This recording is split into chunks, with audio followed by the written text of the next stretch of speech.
You thought you knew what grief would be. Sadness, tears, a heavy sorrow that would gradually, over time, lift. That's what everyone told you, in the quiet way people talk about grief. That it comes in stages, that time heals, that one day you'll find closure and move on. But then it actually happened. Someone you loved was gone. And grief turned out to be nothing like what you were prepared for. It didn't feel the way you expected. It didn't move the way you were told it would. And there were parts of it, strange, disorienting, frightening parts, that no one had ever warned you about, that made you wonder if you were grieving wrong, or losing your mind, or broken in some way that other people weren't. Maybe it was the fear, the way grief felt less like sadness and more like a low, constant dread, a fluttering anxiety you couldn't explain. Maybe it was the way it came in waves rather than staying steady. How you could be fine one moment and destroyed the next, ambushed by sorrow that arrived without warning. Maybe it was the terrifying sense that the person you lost was becoming unreal, their face growing harder to recall, their memory somehow slipping even as you desperately tried to hold on. Or maybe it was simply that it didn't end when you were told it would, that there was no clean resolution, no final stage, no closure, just a grief that changed and moved but would not neatly conclude. C.S. Lewis knew all of this intimately. After his wife died, he kept a raw, unflinching journal of his own grief, and what he recorded was precisely the parts nobody warns you about. The fear, the waves, the way the dead become unreal, the way grief refuses to follow the tidy script we're handed. His very first line named the shock of it. No one ever told him that grief felt so like fear. This is a video about those hidden parts of grief, the ones that make you feel like you're doing it wrong, and about the strange comfort of discovering that they are not signs that something is wrong with you, but the normal, unspoken truth of what grief actually is. C.S. Lewis was one of the most beloved writers of the 20th century, a scholar, novelist, and essayist known for his fiction and his works on philosophy and faith. He was a man who had written with confidence and eloquence about suffering and meaning, about how to understand pain in the context of a meaningful universe. He was, in other words, someone who thought he understood grief, who had theories about it, who had offered comfort to others from the security of his ideas. And then his wife, Joy, died of cancer. And Lewis discovered that all his understanding had not prepared him for the reality of grief at all. In the aftermath of her death, Lewis did something remarkable. He kept a journal, a raw, honest, unflinching record of what he was actually experiencing, without the comforting frameworks and reassuring conclusions we usually bring to grief. He did not write to console himself or others. He wrote to document the truth of what grief was actually like, in all its strangeness and terror and disorientation. That journal became a short, extraordinary book, and it remains one of the most honest accounts of grief ever written, precisely because it refuses to prettify or resolve the experience. Lewis simply recorded what grief actually did to him, including all the parts that no one had ever told him to expect. What makes his account so valuable is exactly this refusal to sanitize. Most of what we're told about grief is a kind of reassuring fiction, that it moves through orderly stages, that it steadily improves, that it reaches a clean resolution. Lewis discovered that the reality was far messier, stranger, and more frightening than any of these comforting stories. And by recording that reality honestly, he gave a great gift to everyone who has ever grieved and felt that their experience did not match the script. The recognition that grief is genuinely like this, that the strange and frightening parts are real and normal, and that there is nothing wrong with you for experiencing them. Lewis was a man of deep faith, and his journal also records his spiritual struggle. His anger, his doubt, his sense that the God he believed in had become silent or absent in his hour of greatest need.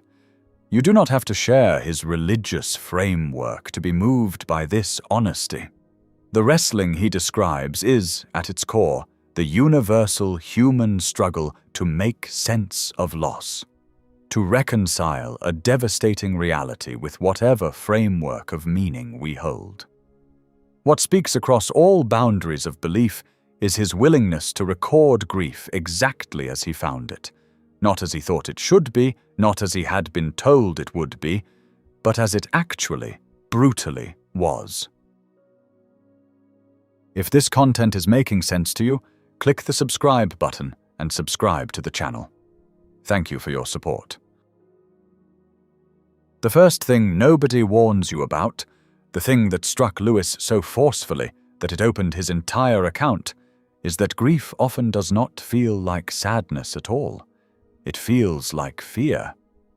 Lewis was astonished to discover that his grief manifested as a physical sensation of anxiety and dread. The same fluttering in the stomach, the same restlessness, the same low, pervasive fear that accompanies terror. He had expected sorrow, and instead he found himself afraid, without being able to say exactly what he was afraid of. This is one of the most disorienting parts of grief, and one of the least discussed.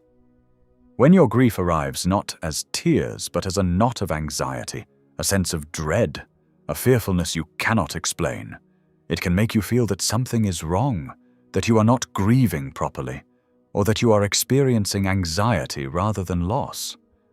But Lewis's account tells us that this is grief, that the fear is a normal and common face of mourning, that the dread and the restlessness belong to grief just as much as the sorrow does.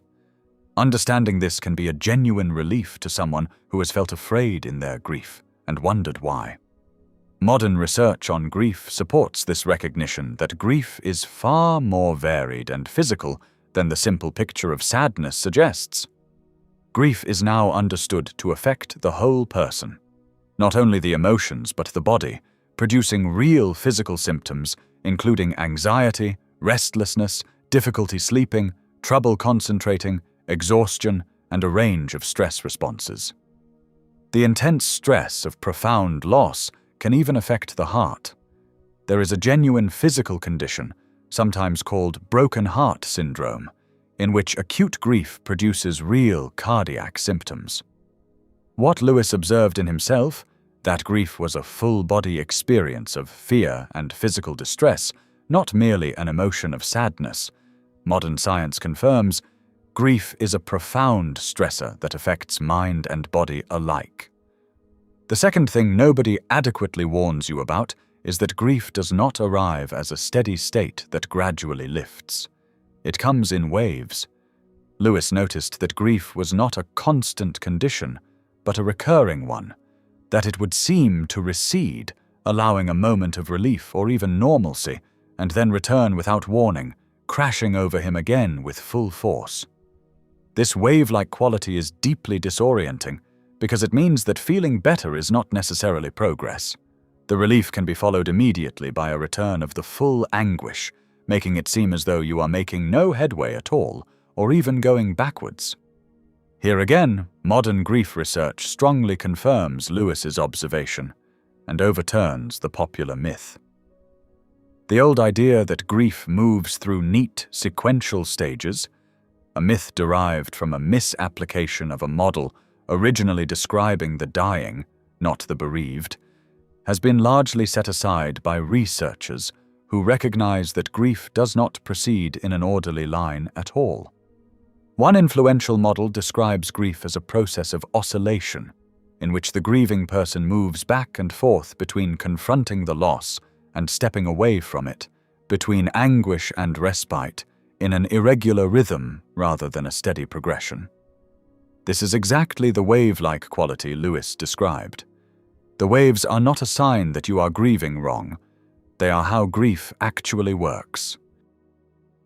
Perhaps the most frightening of the hidden parts of grief that Lewis recorded is the terrifying sense that the person who died is becoming unreal, that despite your desperate desire to hold on to them, their reality seems to slip away. Lewis was tormented by the fear that his memory of his wife was becoming distorted, that the real, specific, complicated person she had been was gradually being replaced by an image, a simplified version, a construction of his own mind. He feared that in trying to remember her, he was actually losing her a second time, that the vivid reality of who she was would fade into a memory that was more his creation than her truth. This is a profound and rarely discussed anguish. When you lose someone, you expect to hold on to them in memory. What you may not expect is the horror of feeling that memory itself is unreliable, that the person is fading even in your recollection, that you cannot keep them as real and present as they deserve to be. This fear, that you are losing not only the person, but even your accurate memory of them, is one of the cruelest and least anticipated parts of grief. And Lewis's willingness to name it offers comfort to everyone who has felt it and been frightened by it. This too is a normal part of grief, terrible as it is, and it does not mean you are betraying or forgetting the person you loved. And then there is the final thing nobody warns you about, the one that may be hardest of all to hear. Grief does not truly end. There is no closure, no final stage, no point at which you are simply done and restored to who you were before. Lewis discovered that grief was not a temporary state to be passed through, but a process that transformed him permanently. He compared the loss to an amputation, and the metaphor is precise. A person who loses a limb may, in time, learn to live again, to function, even to find happiness. But they never grow the limb back, and they never stop being someone who lost it. The loss becomes part of them. They adapt to it, but they are permanently changed by it. This directly contradicts one of the most common things we're told about grief, that we will eventually achieve closure and move on, returning to normal life as though we had recovered from an illness. Modern grief research increasingly recognizes that this model of closure and detachment is largely a myth, and that healthy grief does not mean severing your bond with the person who died or getting over them completely. Instead, researchers now describe what are called continuing bonds, the recognition that grieving people often maintain an ongoing, transformed relationship with the deceased, carrying them forward in memory and meaning rather than leaving them behind. Healthy grief, in this understanding, is not about achieving closure and forgetting, but about integrating the loss into a changed life and carrying the person with you in a new way. What Lewis intuited, that grief transforms rather than concludes, that we carry our losses rather than getting over them, is precisely what contemporary understanding affirms. Lewis did not write his journal as a guide, and grief is not a problem to be solved. But his honest account, reinforced by what modern research reveals, points toward ways of holding grief that can ease the added suffering of feeling that you are grieving wrong. The first movement is to let go of the script, to release the expectation that grief should follow orderly stages or reach a clean resolution.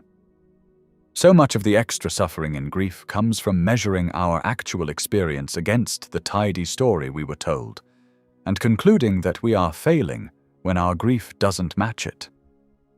When you understand that grief does not move in neat stages, that it comes in waves, that feeling better and then feeling devastated again is normal rather than a failure, you can stop adding self-judgment to your sorrow. The practice is to let your grief be whatever it actually is, in whatever messy, non-linear, unpredictable form it takes, without the added burden of believing it should be different. Your grief is not doing it wrong. There is no right way.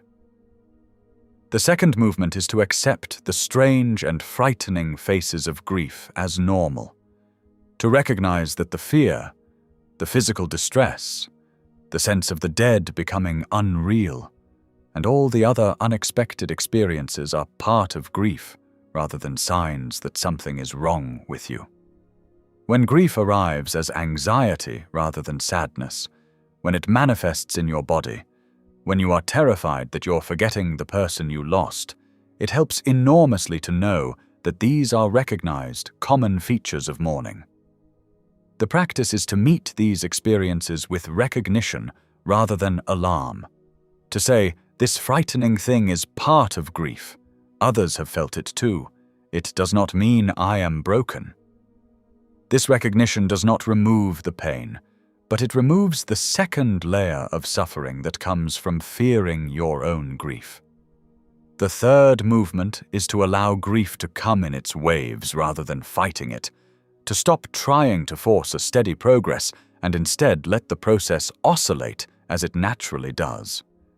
Because grief moves in waves, the attempt to control it, to make it recede on schedule, to prevent its return, only adds struggle to sorrow.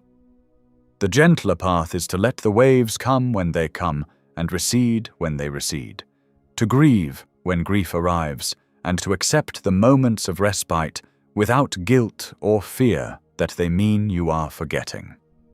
Modern research suggests that this natural oscillation between confronting the loss and stepping back from it is not dysfunction, but the actual healthy process of grieving. Trusting that rhythm, rather than fighting it, is part of moving through grief. The fourth movement is to carry the person forward rather than trying to leave them behind. To understand that healing does not mean severing your bond or achieving closure, but integrating the loss and continuing the relationship in a transformed way. The idea that you must get over your loss, detach from the person, and return to who you were is not only false, but can be cruel, making people feel that their enduring love and continuing bond are somehow pathological. The truth, as both Lewis and modern research understand, is that you carry your losses with you, that the relationship continues in a new form, that the person you lost remains part of who you are. The practice, then, is not to work toward forgetting, but to find ways of carrying them forward, in memory, in meaning, in the ways they shaped you and continue to live in your life. You do not have to leave them behind to heal. You heal by learning to carry them with you.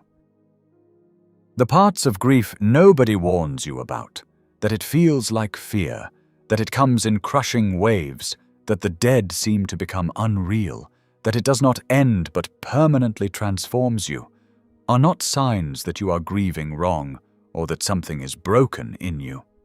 They are the normal, unspoken truth of what grief actually is. C.S. Lewis discovered this in the rawest possible way, and by recording it honestly, he gave a gift to everyone who has ever grieved and felt alone in the strangeness of it. The recognition that grief is genuinely like this, and that you are not failing at it. We are handed such a tidy, false story about grief. The orderly stages, the steady healing, the eventual closure. And when our actual grief refuses to follow that script, we suffer twice. Once from the loss itself, and again from the fear that we are doing it wrong. Lewis's honesty, confirmed now by modern understanding, frees us from that second suffering. Grief is not a neat process with a clean ending. It is a wild, disorienting, wave-like, whole-body experience that transforms us permanently and that we never entirely complete. And knowing this, knowing that the frightening parts are normal, that the waves are how it works, that carrying your loss forever is not failure, but the actual shape of love enduring beyond death, can make the unbearable a little more bearable. You will not get over the person you lost, and you were never supposed to. You will carry them, in a bond that death changed but did not end, for the rest of your life. The grief will come in waves, and some of those waves, even years later, will knock you down. It will not follow the stages you were promised, and it will not deliver the closure you were told to expect. And none of this means you are grieving wrong. It means you loved someone. And that love, like the grief that is its shadow, does not obey the tidy rules we wish it would. The part of grief nobody warns you about is, in the end, this, that it is the price of love, and that it lasts as long as the love does, which is to say, forever. Lewis understood that grief is not a problem to be solved or a process to be completed, but a form that love takes when the person we love is gone. And there is a strange comfort in that understanding, that the grief which will not end is not a sign of your brokenness, but of your love, that carrying it is not failure, but faithfulness, and that you are not doing it wrong, but doing the most human thing there is, which is to love someone so much that losing them reshapes you forever, and to carry them with you, changed but never forgotten, for all the rest of your days.